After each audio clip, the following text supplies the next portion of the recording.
Hello, everybody. Welcome back to Sports with Mono and Mono. It's the 18th day of September 2021. And, of course, as always, here with my partner. Hello, everybody. Welcome back.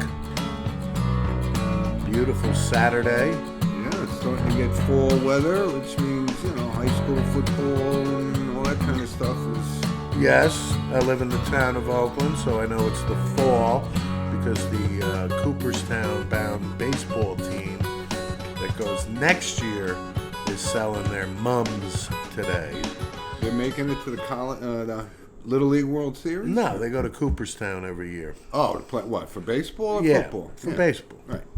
So they do their annual mums sale to raise money for the trip. Foot the bill, right? Hence my point. That's how I know. The fall is just about upon us. Yes, it is. I think it actually officially, from a calendar perspective, starts on Thursday, if I'm not mistaken. Something like that.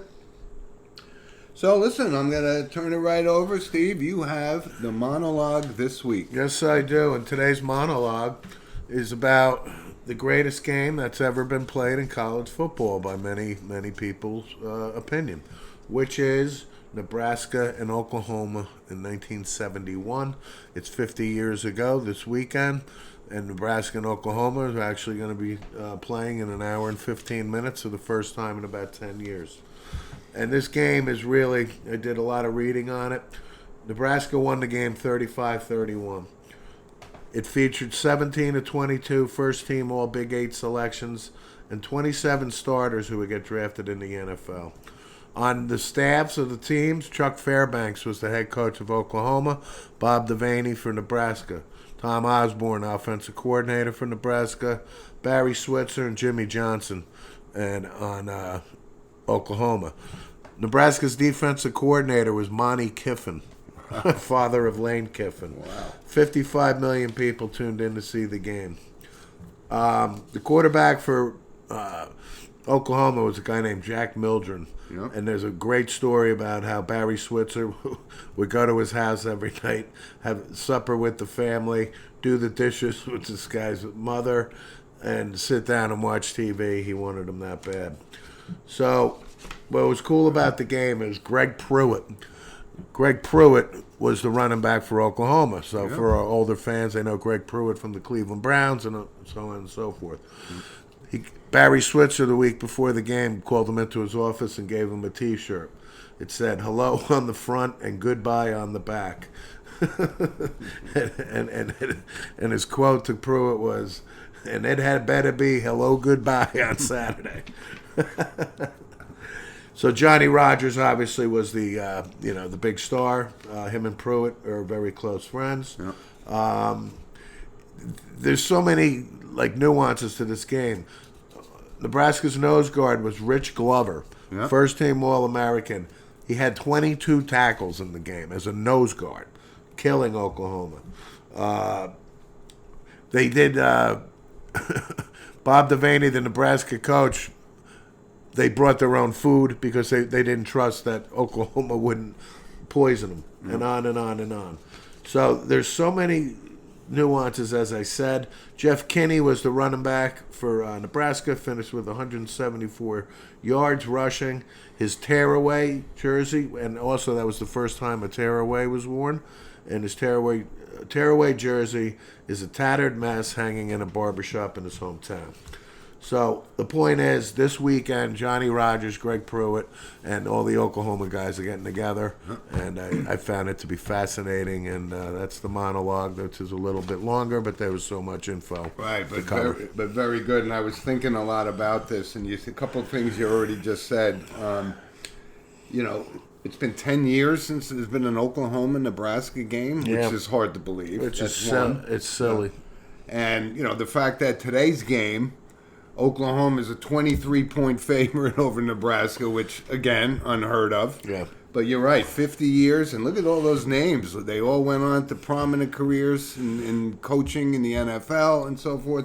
And I remember that being the Johnny Rodgers game. I was old enough to remember watching this guy, dynamic. Returns, kickoff returns. Heisman Trophy winner, right? And Greg Pruitt came in second. And these two are really, to this day, very, very good friends. Greg Pruitt had a good career with the Cleveland Browns, actually. And then another nuance of this game was Oklahoma finally, when Barry Switzer took over for Bud Wilkinson, he mirrored the offense to the Nebraska wishbone, which was unbelievable. So Oklahoma was quite successful with it.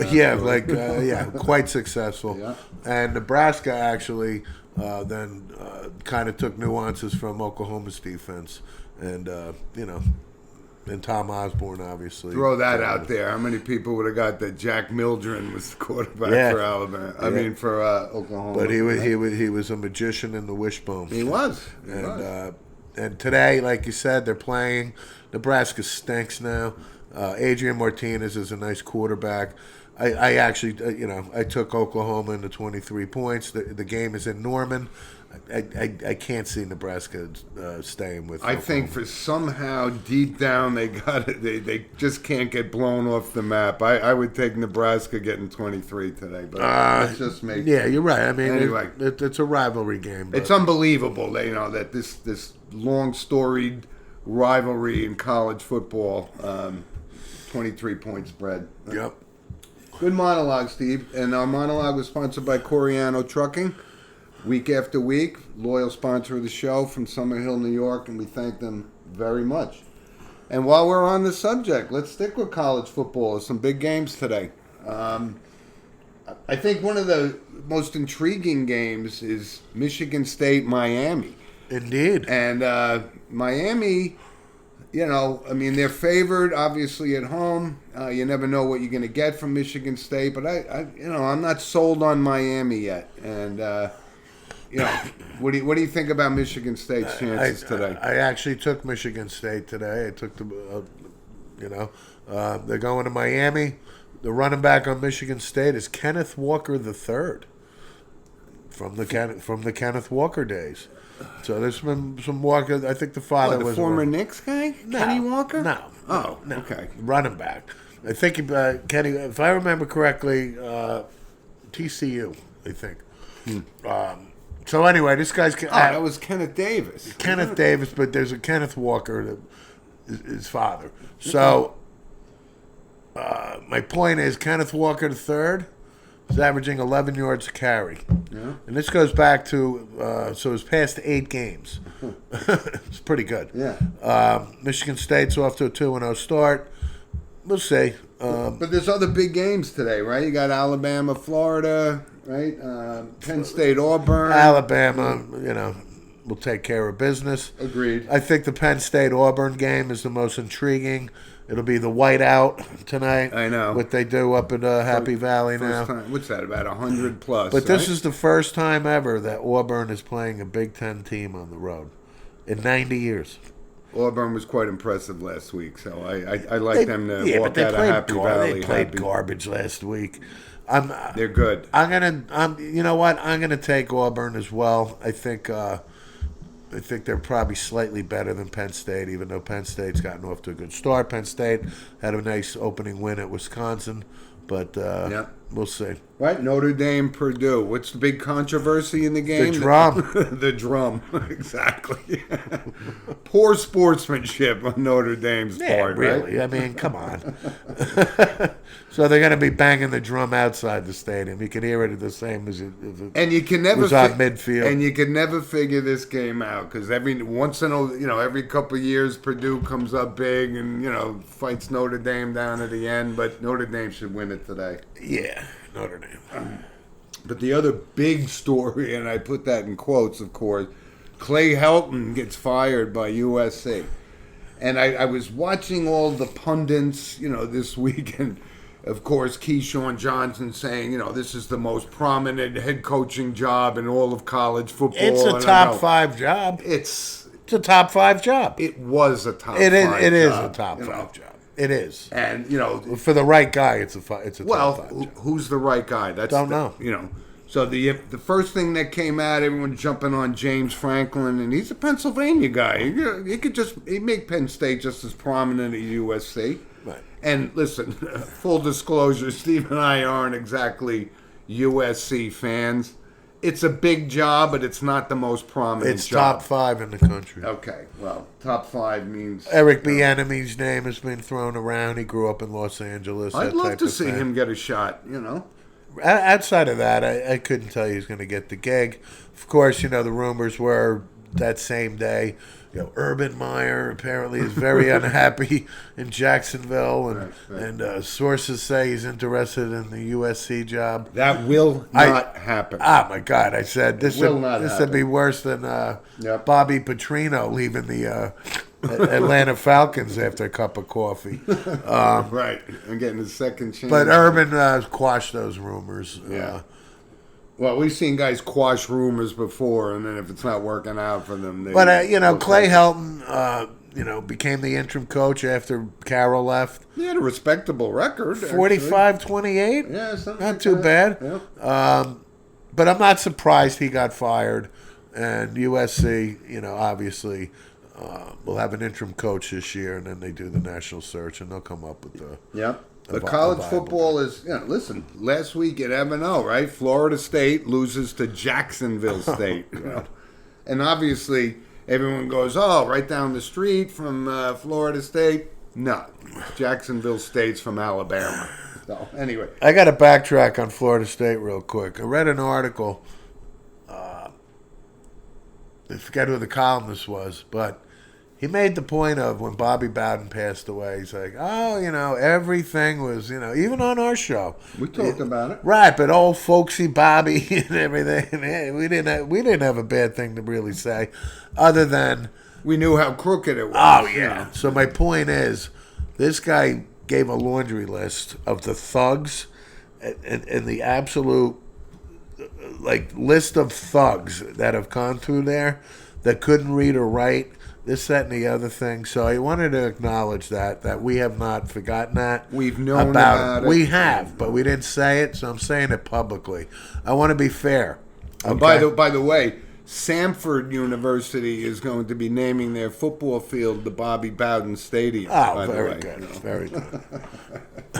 And listen, college football, it's kind of wide open, but we were thinking about, University of Texas, right? And they lost their first game.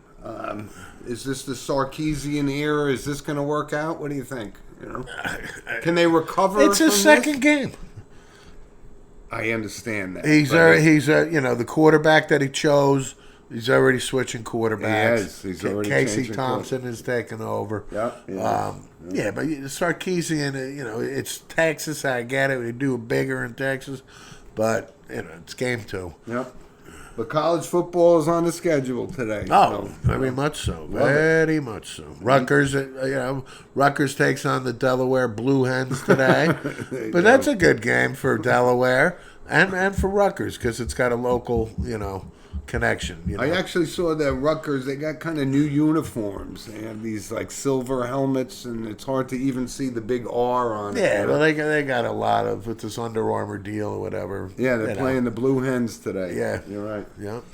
Hey, Steve, let's move on to Major League Baseball because we're getting down to the end. And Yankees, I think they still got a shot, but they're going to be battling right down to the end because the Blue Jays are good.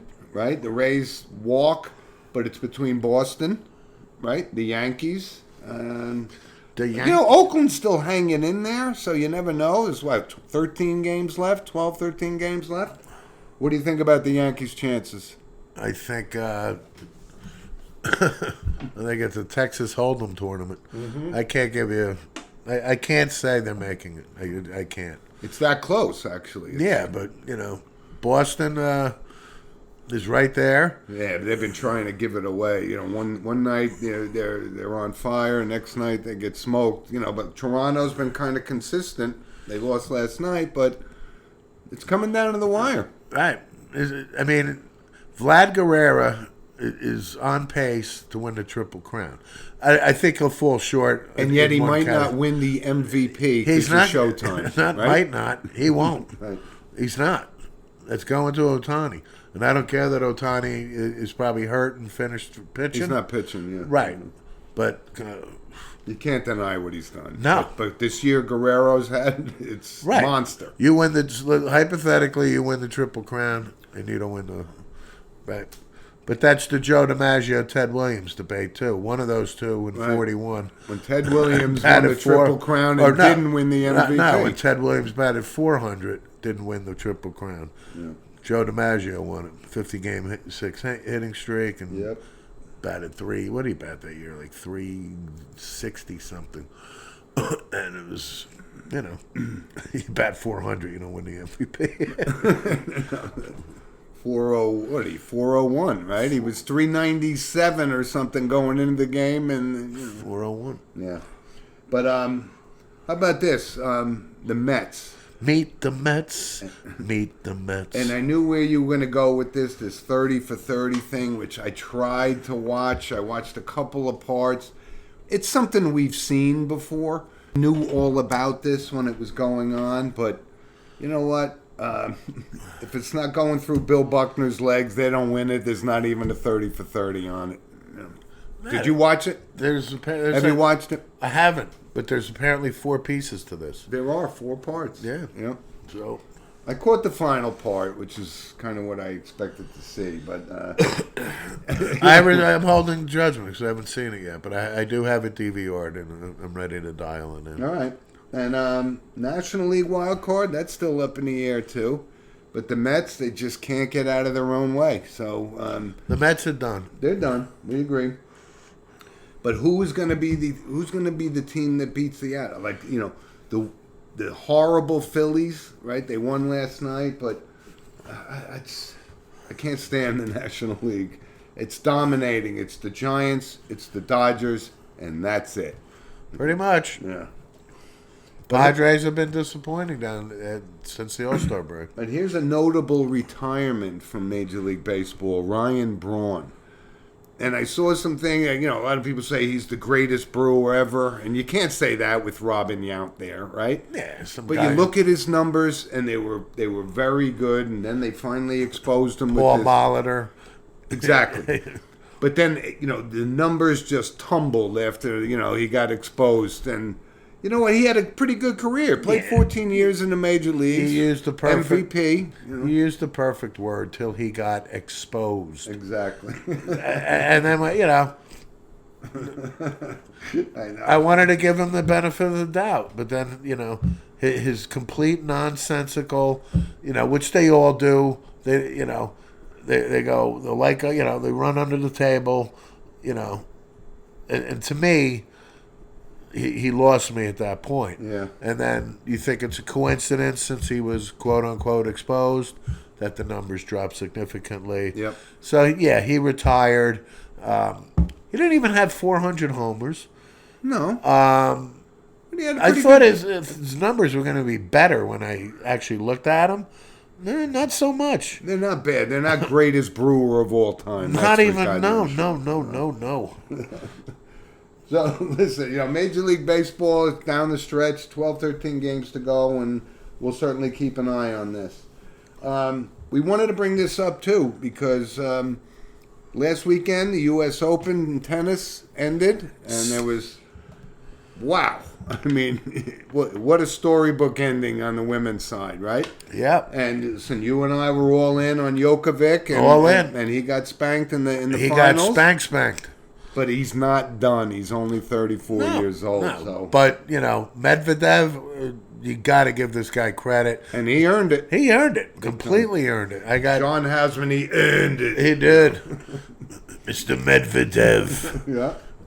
But listen, this guy is young. What's he, 24 maybe? Yeah. And watch out for this kid coming forward. He's got a blistering serve. But on the women's side, this, Emma Radaniku, wow, what a story. I mean, what a nice kid, Oh, great. And listen, she beat Leylah Fernandez, who she's going to be a rising star. I felt bad for her because it looked like that was the storybook ending, how it was going to go, and it turned out the opposite. Well, either one was a storybook ending. But it was great for tennis. Absolutely. I mean, it really was. And you know who Billie Jean King reminds me of now? Oh, God. Remember the character Pat from Saturday Night Live? It's Pat. Pat, are you a man or a woman? Oh, my God, yeah. Right. Look more like Slim Pickens than Billie Jean King or something. You know? It's Pat. But we certainly wanted to mention the tennis because it was great and it was what big time storybook ending for this kid. Yeah. It really was. Very good. Even got a little shout out from the Queen Mom. Of course. I'm sure she's already been invited to Buckingham Palace to have tea with the Queen Mom. Very good.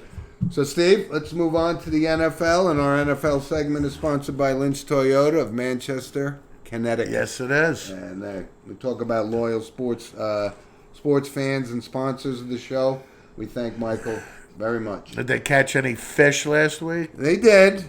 They caught a lot of sea bass. You know, stripers weren't running, I guess, but they had. Who a good doesn't time. like a nice Chilean sea bass for dinner? And believe me, it tore me to pieces. I wasn't on that boat that day. But Yeah.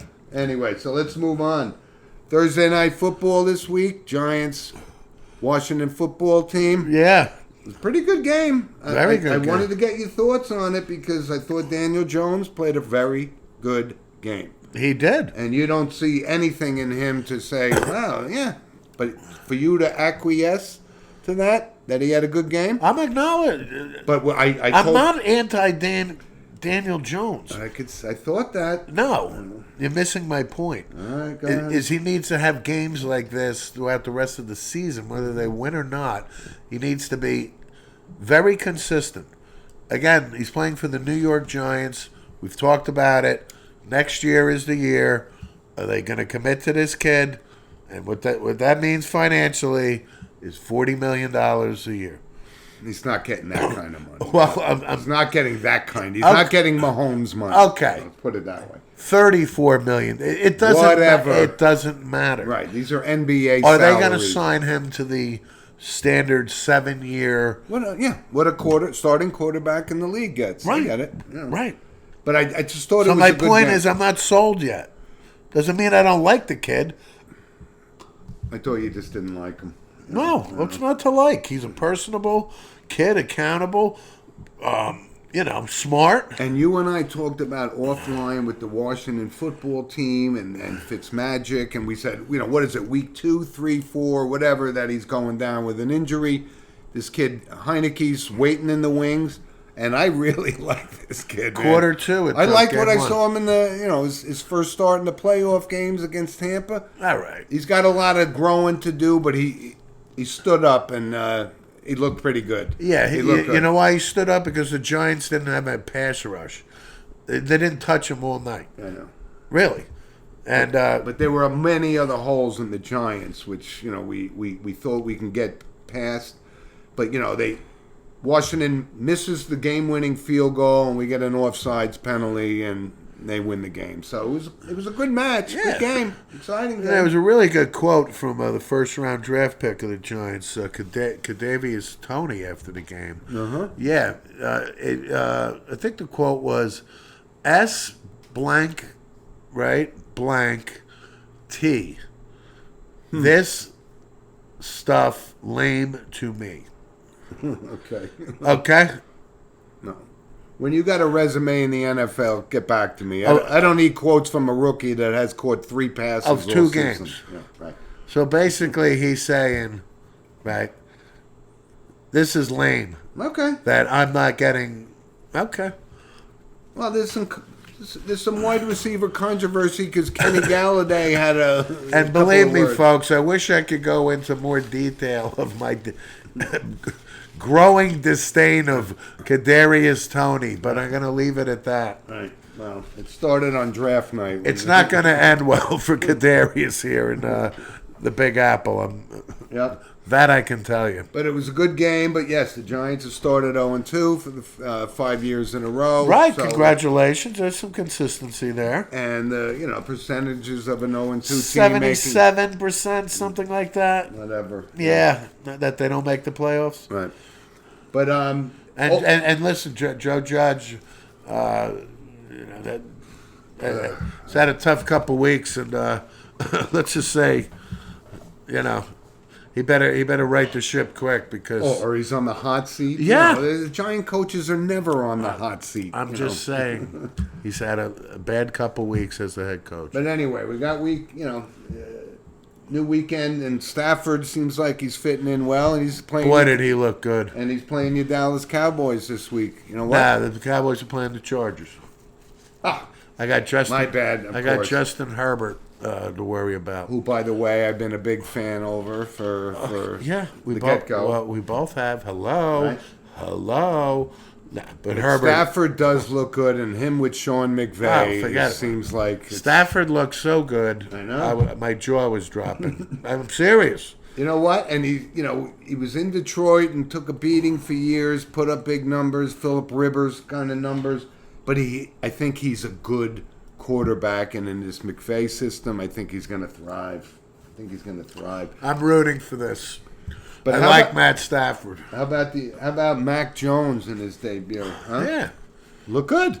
looks fine. Yeah.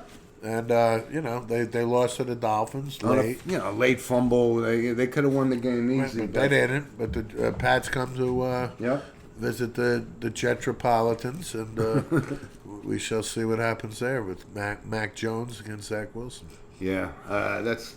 Listen, Pats, Jets. We've seen 50 of those games, and we got two of them. We like both of them. We like Wilson. We like Jones. Right. So what are you thinking?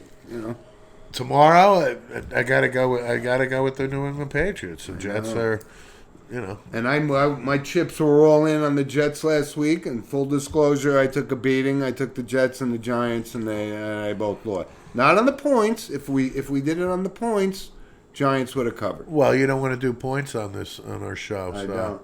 But you know what's driving me crazy about this, about the Giants and Saquon? I think this kid wants to play, but there's just nowhere to run for this guy. They're wasting his talent. And you know what? I don't think he's going to get that, top 5 Derrick Henry kind of contract when he's due this year, right? After this year. I like the kid. He's healthy. They come back from ACLs all the time. Right. And there's just nowhere to go for him. It's driving me crazy. Well, again, the naysayers who were anti-picks Saquon number 2 overall, are feeling justified. Exactly. But And the ones enjoy it while you can, and the because ones he's going to that- make a name for himself and the in this ones league. that were on board with the Giants taking him Yep. because a transcendent player type of thing. Yep. But we talk The about knee injury didn't help. okay. Well, the ACL thing. So he's back, and Odell, he's still not right. So Good. maybe he didn't have as good a surgeon, I guess. But these are the Anything bad news with OBJ, that's good news for me. Yeah, bring it on. I'm with you. But Barkley, I like. He is so polished. There's nothing not to like. Everything about him, and he's got that talent. I hope he thrives. But again, he got an injured knee. He's out all year. He's played 2 games, Yep. right? He did have a burst for what? About a 40-yard gain, He did. right? I mean, He averaged 4.5 yards a game. Right, per carry. Right. Anyway, so let's get to our. oh, wait. I wanted to just bring up one thing about week 1 was Rashawn Slater against Chase Young. So the Chargers and Redskins. And Rashawn Slater was the number 1 draft pick of the Chargers. Right. Out of Northwestern. And remember the Giants when they made their pick? He was there. Oh, he was there. He was there. So he dominated Chase Young. And I'm telling you, folks, Slater, left tackle, Chargers, not that he'll be first-team All-Pro this year, although he may. This guy is going to be a Hall of Fame offensive tackle. Yeah, I'm telling you. That's I'm telling you. That's what's going to haunt the Giants. Yes. 'Cause there were 3 major league Yeah. offensive linemen in that Right. draft. And it goes back to And they Saquon. took Kadarius And it Toney. goes back to the Saquon Barkley pick. I mean, you could have got Quentin Nelson and another top flight offensive lineman with those 2 picks. Right, but or you could have got Nelson and Daniel Jones on But the this 7th. past draft, they needed those guys. You know, Okay. and they didn't get them. Yep. They got Kadarius Toney. Yeah, I know. All right, so listen, Steve and I, we're going to give our 2 favorite picks of the week. You know, it's closes our NFL segment. And I'm Arizona Cardinals, Minnesota Vikings. You know what? I'm going with the Arizona Cardinals. I think this kid, Murray, is good enough. And I want to believe in Kirk Cousins, and they got a lot of good talent, but they're on the road in Arizona. I like Arizona. That's my 1 pick. And my 2nd pick is New Orleans, Carolina. I'm never going to move my chips into Sam Darnold's not going to make me win or lose, so I'm going to pay my electric bill. So I'm going with the Saints. Wow. You're going with your boy Jameis Winston, It's huh? not my boy, Oh, but wow. he looked better than he has in the past. Yeah. And I think it was... You don't have a shipment of Alaskan King crab legs happen to be coming up from Jameis I don't. for you to make that statement. I don't, but those are my picks of the week. Steve? You know, when Jameis stole those, they've been Allegedly. Yeah, they've been in cold storage ever since. Convicted? No, never convicted. Stripes line. Yeah, exactly. So those are my 2 picks. Steve, you got your 2. Yeah, my Dallas Cowboys are going to go 0-2. The Chargers are -3 in LA. No DeMarcus Lawrence. Yeah. And another guy in the offensive line is out too. Backup Ty Nsheke. Yeah. 0-2, we come home. Herbert will shred the Cowboys. Shred? Shred the Cowboys. Wow. Okay. Good. My other pick is going to be the New England Patriots. Will win by at least a touchdown tomorrow in the Meadowlands. Wow. I'm serious. Well, then on Mac Jones, I am too. I like him, but I like Zach Wilson also. So I didn't say I don't like Zach Wilson. I know. But Zach, New England has more groceries in their cupboard than the Jets do. Well, listen, we'd love to hear from you on our NFL picks. Please send us an email at sportswithmonoandmono@gmail.com. Real quick before we move into our random points of interest, the NBA, and again, I'm going to touch on this for 30 seconds or less. This guy, Aaron Gordon, gets a 4-year, $92 million contract from the Denver Nuggets. If you look at his numbers, who isn't getting $30 million a year in the NBA? You're right. And it drives me crazy. And here's another example. John Wall, right? He blew out his ACL. He had a very, very tough rehab kind of thing. So now he's going to be traded. He's guaranteed, no matter what happens, to get $91 million to walk away from the Houston Rockets. Yeah. The NBA, I can't deal with it. And then, listen, we got to bring this up because when we get to our NBA preview segment, when the season's about to start, Carmelo in Los Angeles, Yeah. he says it's all that's left. I'm going to get it. So move your chips to the thing. If LeBron wants Carmelo, Carmelo's going to get his title. I can't see the Lakers leaving this on the table. NBA, that's enough for me. Anything to add? John Wall? No, nothing to add. If you don't want to play for us, we'll write you a check for $91 million. How about that? I'm okay with that. All right. So let's move on to our random points of interest. Okay. Just real quick. Max Scherzer gets his 3,000th career strikeout. Yeah. Pretty good. Hall of Fame. Big Max Scherzer, Hall of Famer? Yes. Yes, next. Next. Wow, he's lights out right now. He is at the He top is. of his game, and he's still got some time left. I was looking to see who's kind of coming up on the 3,000 strikeout list. couple of names. I like, really? You know, Cole Hamels is up there. Zach Greinke might be the next guy to get 3,000. And if you asked me, would Zach Greinke be a Max Scherzer first ballot Hall of Famer? Not at all. I mean, I don't. This guy's been on 17 different teams for a reason. Nah, Zach Greinke's always been a good pitcher. But not Hall of Fame No, Max Scherzer like. Yeah, Right? exactly. You know, I don't put Zach Greinke in the same category as Max Scherzer. That's ridiculous. I know. But will he get 3,000? You know, he could. Yeah. Yeah. Compiler. Yeah. One Cole of our Hamels. favorite words. Cole Hamels, compiler. No, I don't think he's got 50 strikeouts left in him. I please. mean, come on. But anyway, so let's move on. A couple of things real quick with Major League Baseball. Mike Trout, not going to come back in the season. Obviously, there's no reason to bring him back. Yeah. But this little calf issue cost him almost the entire season. Is this guy 30 and breaking down already? I mean, we want to see him play. I want to see him on the same team with Ohtani and see what they can do with Joe Madden out there. But it tries. I don't know. I feel.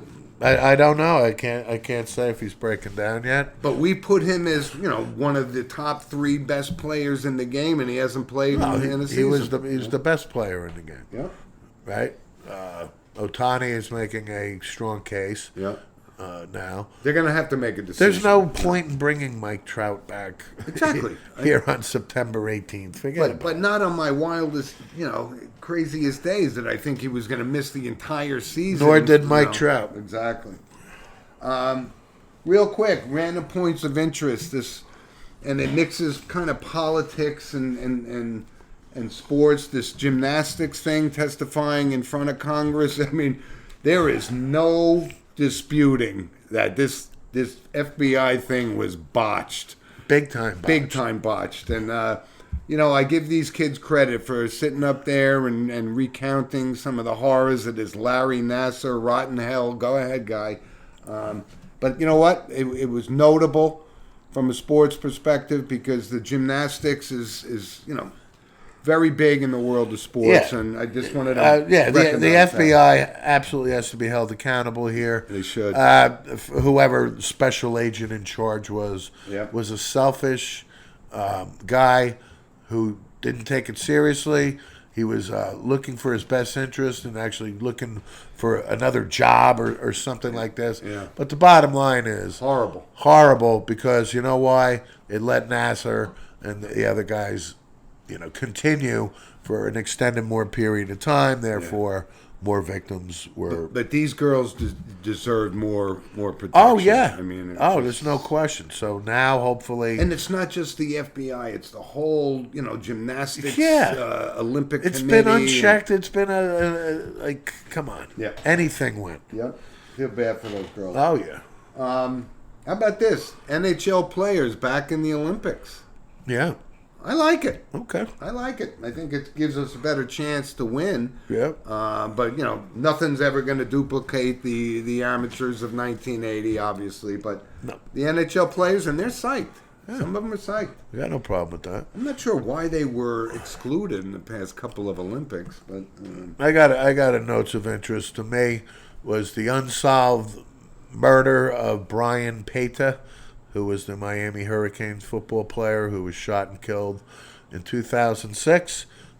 He was going to be a first-round draft pick by all indications, and it turns out after about over 15 years later, his teammate, who was... I don't even know if I'm familiar with he's been under suspicion, Rashad Jones, was arrested finally about a couple months ago, but Jones made his first court appearance on this, and he shot him in an apartment complex, and I'm just domestic dispute. No, you know, these are two teammates that didn't get along. They had a history of not liking each other, but listen, you know, the you or not, I'm glad they found a guy. Yep. All right, so here's another one from soccer. Listen, shout out to our listener Diego Cruz. He would come down on me if we didn't mention Carly Lloyd scored 5 goals in one game from the soccer perspective. We beat up Messi, we beat up Ronaldo, but this was kind of cool. Sure, Carly She's retiring, and now everyone's going to say, well, you scored 5 goals. It was against Paraguay or Honduras or something, but 5 goals, that's pretty impressive in soccer. Right. That's hard to do. Most games don't even have 5 goals in it. She's going to retire with, being right up there. With Mia Hamm and all those guys, right? Right. Don't say Megan Rapinoe. No, I will never say Megan Rapinoe. Anyway, so... but Carly Lloyd is a top 2. Big time. Top, anywhere from probably number 1 to number 3. Top 5. Right. Sliding scale. Yep. She's that good. Yep. And she's been great for the women's soccer team. Yep. For a long time. Wanted to mention that. How about in the PGA Tour? We got the Ryder Cup coming up. It was kind of an interesting thing. And Azinger, he's very opinionated. Kind of the new Johnny Miller in the booth, right? I like But him. he's got a pretty good resume. Captained the Ryder Cup team to a championship. Says, if Brooks Koepka's not into this, then, let's get somebody else. What do you think of that? I think he stated this. Brooks Koepka's, to me, his only point was, you're in golf. It's an individual sport. You're there for yourself. His only point is his mindset just needs for the week to turn to, it's a team thing. And I thought the same thing until I said, well, okay, if he was injured and recovering, then he shouldn't have been on the Ryder Cup team. Is that why he missed the first practice with the team? I don't know. This guy Koepka, he's starting to develop an attitude which hasn't matched his resume yet. He's got some. He's a prominent player. He's a top 10 player in golf, but. I'm giving Brooks a longer leash than you have. Okay. But I also see your point. I hope arrogance is not creeping in on him. That's going to affect his game. But the Ryder Cup, in Whistling Straits in Sheboygan. When you hear Sheboygan, what do you think of? Home Alone, John Candy in the back. No, Sheboygan. No, planes, trains. We were big in Sheboygan. Planes, trains, and automobiles. Right, but Home Alone, he mentioned Sheboygan multiple times. But here's one quick thing before we move on to our notable passings. Here's a good idea, and we talk about promotions. His coach Bruce Barnum, head coach of Portland State, buying beers for anybody that goes to the game all night long. I said, "Wow, that's pretty cool." And he said, does that mean the first beer? And he says, all night long. And what do we know Portland State for? Who's the most prominent quarterback? Neil Lomax. Neil Lomax, right. I thought it was funny, though. I mean, this guy's a coach, and he wants people at the game, so he's buying beers. That's it. And if we were an hour and a half away from Portland, we'd go to the game. Better for that believe reason, I'm sure he called Neil Lomax for a loan. Right. So anyway, we move on to our notable passing segment, and like I said, last week was tough. It was 9/11. Last week was Charlie Watts. There was a lot of things happening. A couple guys, Mick Tingelhoff from the former Minnesota Vikings starting center, only played for the Vikings. Never missed a game. Never missed a game. Only third behind Jim Marshall and Jackie Slater. Yeah, I don't know if it's Slater. But anyway, Mick Tingelhoff, and he finally got into the Hall of Fame, and he was just a great. And Steve and I reflect back on the Sunoco stamp book from 1972. Yep, he was just great, and I'm so happy that he finally got elected to the Hall of Fame before he passed away. Yeah, we've always talked about that, where we get remiss if somebody just passes. Then they get in the Hall of Fame posthumously. Right. So Mick Tingelhoff was able to, recognize that he was being enshrined. And I think, when you talk about... And he's a bona fide Hall of Famer. No question about it. Right. It's unfortunate he's a member of the Vikings that just couldn't win the Super Bowl. Member of a four-time Super Bowl losing They were dominant. They were dominant. They were good. Want to move on to Kevin Falk, and remember he's now actually the running backs coach at LSU. His daughter was, tragically passed away. But, Kevin Falk played his entire career, which is rare outside of Tom Brady for the New England Patriots. But that was a Great sad career. Yeah, he had a good career. Yeah, I was sad about that. He lost his daughter. He did. I think 26 years old. Was a member of the LSU football program, whatever. But I wanted to mention that. Yeah. And here's one that really hit home for us. Norm Mcdonald. Yeah, this has been such a bad month of notable passing. Sure has. For me and obviously you. For the record, we worship that guy's comedy. It brings, when you're down and out and you hear somebody that's funny, we appreciate that because we think we're kind of amateur stand-up comedians, but we're no Norm Mcdonald, and he passed away at the age of 61. Yeah. Very surprising because I knew nothing about it. He kept this. He kept it from everybody, even his closest friends. They may have suspected, but he didn't. He's not the type that wanted sympathy, type of thing, right? Yeah. How about that Cosby guy? Oh God.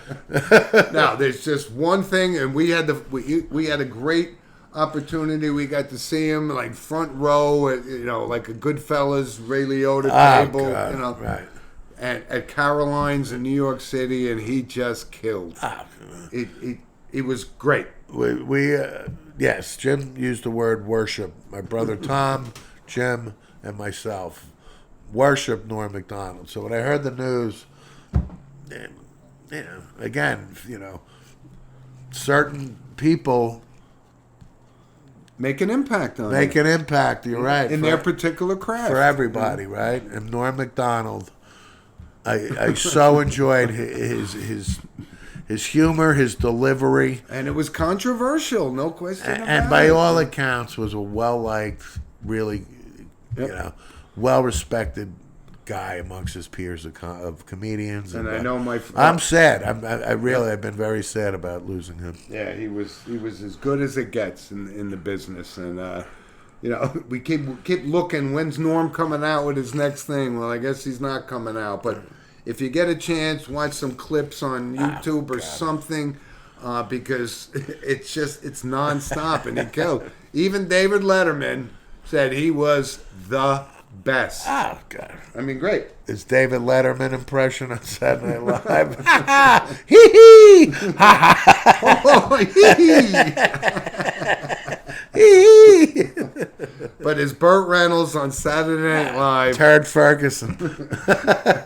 Killed. Dead ringer for Burt Reynolds. It was awesome. Mr. Reynolds? My name is not Burt Reynolds. I'm sorry, Mr. Reynolds. That's not the answer. No, yes, it is. Oh, okay. Mr. Turd Ferguson. Okay. Yeah, how you doing? R.I.P. Norm, 61. Oh, God. And one of our last ones, Fred Stanfield, hockey player for many years, only played with the Bruins. 64-78, two-time Stanley Cup champion. Yeah. And, a loss for the Bruins community. And you said he was probably the inspiration for the Lady Bing. He was that classy of a guy on the ice. He was no Gordie Howe and thuggery kind of thing. But notable passing. So I want to backtrack real quick on Rod Gilbert. I saw same era. I saw a thing this past week. Not one current New York Ranger attended his funeral. Ugh. Not one current Ranger. That's hard to believe. I was so disappointed in hearing that. I wanted to acknowledge that. And I put that in the Terry Bradshaw didn't go to Chuck Noll's funeral. I put it in the same category. Horrific. This is the person that built you and created you, and it didn't. I didn't know that. Chris Kreider, in particular, I would call out on this, and I'd say to Chris, I don't care where you're vacationing. Right, what were you doing? Get on an airplane, and you'll be back at your vacation destination within 24 hours. Yep. I don't want to hear an excuse. Wow, I didn't know that. I was very disappointed. I expected more of the current Rangers to appreciate what he brought to that. Right, and I'm not saying the whole Ranger team needed to go. You telling me? The captain needed to go. Well, yeah. We don't have a captain, but my point is Kreider is the longest tenured Ranger. I got it. Very disappointed by that. Okay. Well, listen, so there's a lot going on in sports, and we would love to hear from you guys. Tony, welcome back. Hi, Tony. Nice So to... send us an email at sportswithmonoandmono@gmail.com. And listen, enjoy the weekend. You got everything. You got college football, the baseball. It's getting down to the wire, Right. and NFL. Love it. Rock climbing championships, cornhole tournaments, rock skipping. Which we used to provide weekly updates during COVID. Yeah. But, very good. Anyway, thanks for joining us, and we'll catch up to you guys next week. Steve, enjoy your weekend. You too. We'll see you guys soon. Bye. Bye.